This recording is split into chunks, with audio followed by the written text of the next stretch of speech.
Vídeo de hoje do canal do Nicola traz bastidores da treta entre São Paulo e Palmeiras, com direito a provocações nas redes sociais. Preciso falar também sobre o Flamengo, que já tem estratégia montada para contratar reforços na metade do ano.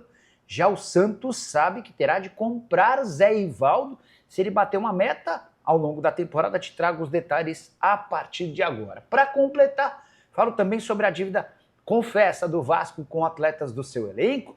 Tem as últimas do mercado, bastidores, finanças, o retrospecto do Corinthians contra times equatorianos, até porque tem confronto contra o Barcelona nessa quarta-feira, o Galo de olho em jogador que faz relativo sucesso na Juventude e muito mais.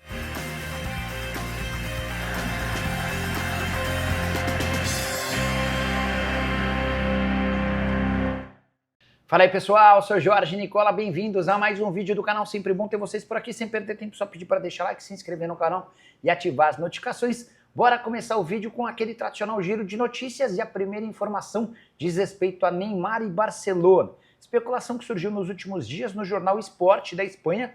Hansi Flick, técnico do Barça, foi perguntado sobre o tema e saiu pela tangente. Abre aspas pro treinador: esse não é meu trabalho, estou muito focado no time e nas competições daqui até o fim da temporada. Diante dessa resposta, fica a pergunta para você que está assistindo ao vídeo. Neymar no Barcelona é algo possível ou carta fora do baralho? Preciso contar também sobre a pressão de torcedores do Fortaleza, acredite se quiser, em Marcelo Paz, o grande responsável pela transformação de um clube que até outro dia era da Série C do Brasileiro e um dos principais protagonistas do país. Ainda assim, o Marcelo Paz tem sido pressionado por conta dos maus resultados do time. Gostaria de saber também a sua opinião sobre o tema. Para mim, um enorme absurdo. Bora falar também sobre dois jogadores do Sub-20 do Red Bull Bragantino que se envolveram em acidente na rodovia Anhanguera. O carro onde estavam Pedro Severino e Pedro Castro bateu na traseira de um caminhão na altura de Americana, cidade no interior de São Paulo. Pedro, o Severino, ficou gravemente ferido e está com traumatismo craniano, internado em um hospital. A gente torce pelo mais rápido restabelecimento do atleta. Preciso falar agora sobre o Clube Atlético Mineiro, de olho em um jogador que vai bem com a camisa do Juventude. Eu me refiro a Enio, ponta de 24 anos de idade, que pertence ao Amazonas e está emprestado até o fim da temporada. Essa especulação sobre o interesse do Galo surgiu nas últimas horas. Entrei em contato com o Júlio Rondinelli, que é o diretor executivo de futebol do Juventude. Ele admitiu a sondagem do Galo e trouxe uma informação importante.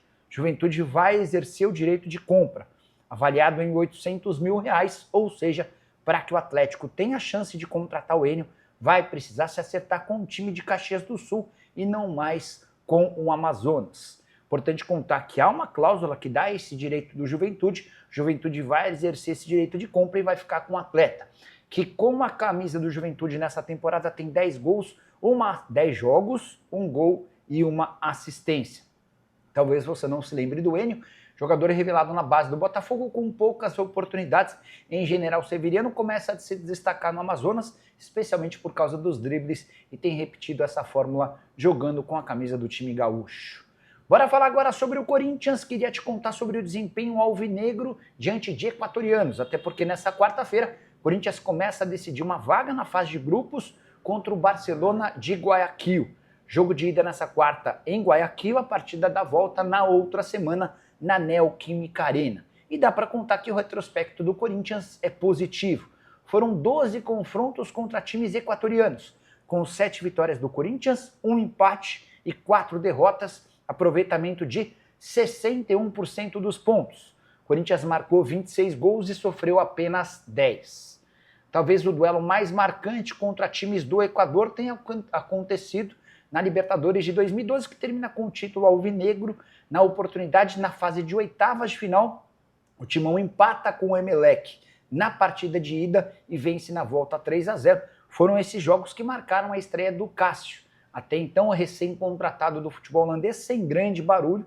Ele ocupava a partir dali o lugar do Júlio César, que nunca mais jogaria pelo alvinegro.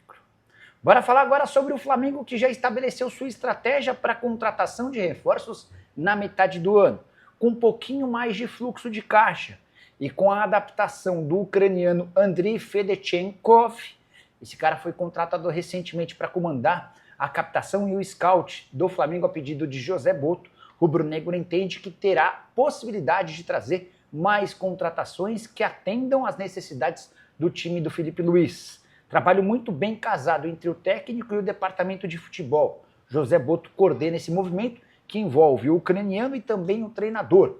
Felipe precisa de um lateral esquerdo, só para citar um exemplo.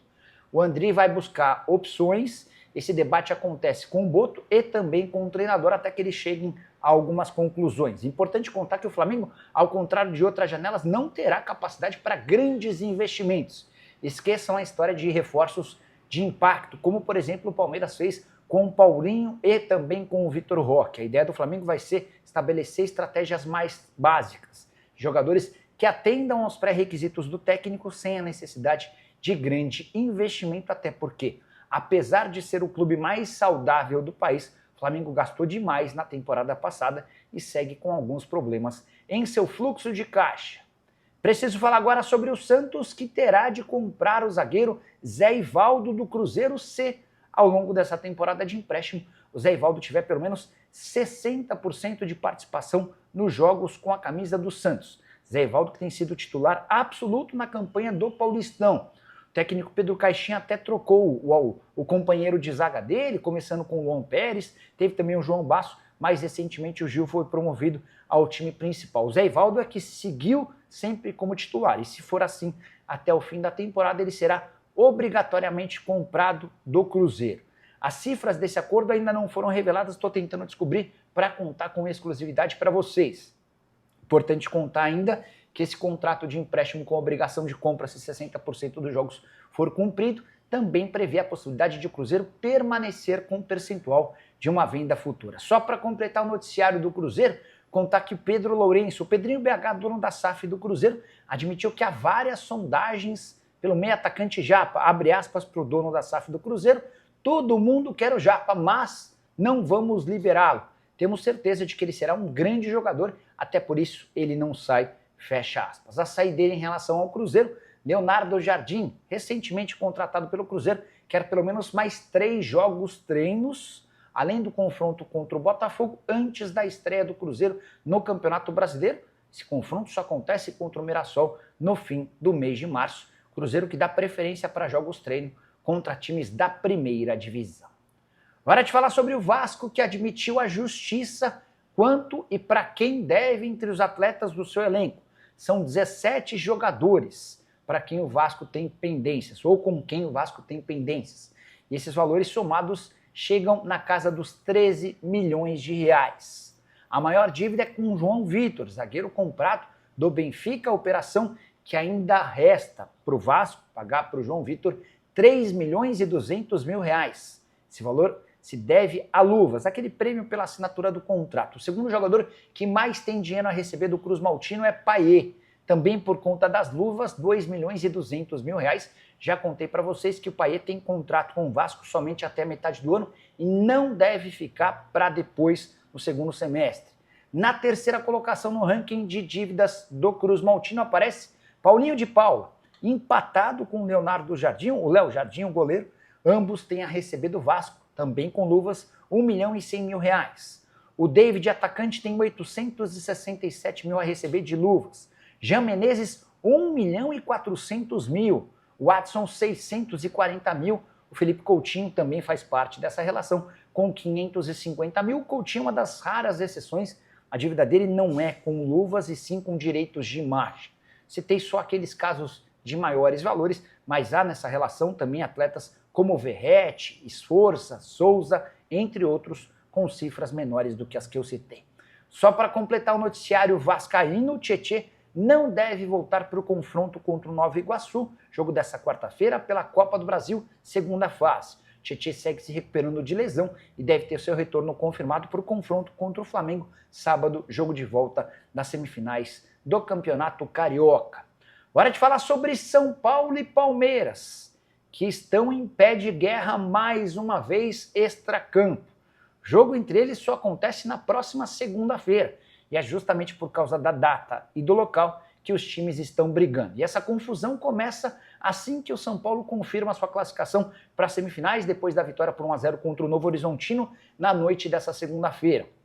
Presidente Júlio Casares entrou em contato com o pessoal da Record e também com o pessoal da Federação Paulista para solicitar que São Paulo e Palmeiras se enfrentassem no sábado com o mando do Verdão. Até porque já se sabia que a Record teria escolhido o jogo do Corinthians contra o Santos para transmitir a partida no domingo. Mas São Paulo, ainda na noite dessa segunda-feira, foi avisado de que a federação havia aceitado um pedido do Palmeiras para que o confronto de semifinal ficasse para segunda-feira. O motivo?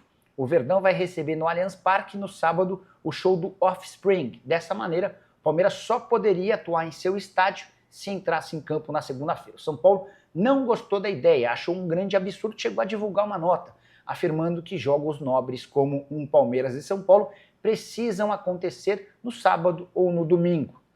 De fato, essa observação foi aceita pela federação, mas na verdade ela acabou sendo ignorada. O confronto está marcado para as 21h45 da segunda-feira. Isso porque a Record, que vai transmitir o jogo entre Corinthians e Santos no domingo às 18h30, também transmitirá a partida da segunda-feira a partir das 21h45 no Allianz Parque. O pessoal do São Paulo ficou bastante chateado com a decisão, apontando favorecimento da Federação Paulista para com o Palmeiras. Já o Verdão respondeu que trata-se de um comportamento infantil do São Paulo, de não aceitar a mudança da data do jogo para que o Palmeiras pudesse atuar em seu estádio, por consequência, no gramado sintético do Allianz Parque. Só para completar, vale a lembrança de que São Paulo e Palmeiras vêm brigando fora de campo há bastante tempo. Na temporada de 2024, também no Paulistão, houve aquele episódio em que o Abel Ferreira nem pôde dar entrevista coletiva no estádio do Morumbi. A sala de imprensa não foi lhe concedida e a entrevista precisou ser cancelada. E você, o que pensa sobre todo esse barulho? Palmeiras tem razão? O São Paulo é quem está certo? Já usa o espaço para comentários, só não esquece de deixar like, de se inscrever no canal. A gente se encontra assim que surgir notícia. Tchau!